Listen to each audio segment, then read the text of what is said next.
আলুটা মাখবো, ওর জন্য শুকনো লঙ্কা নুনটাকে ভালো করে মেখে নিচ্ছি, এভাবে মিশিয়ে নিতে হবে।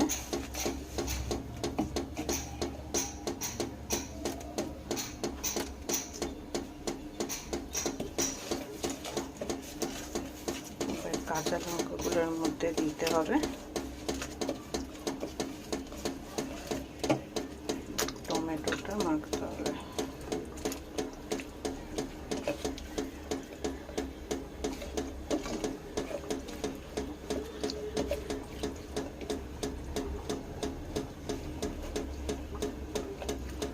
এবার আলু দিয়ে ভালো করে এটা মাখি।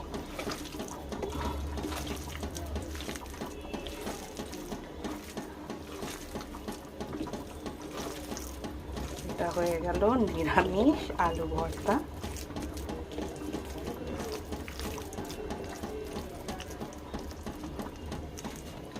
এই যে আমার ভর্তা মাখা হয়ে গেছে।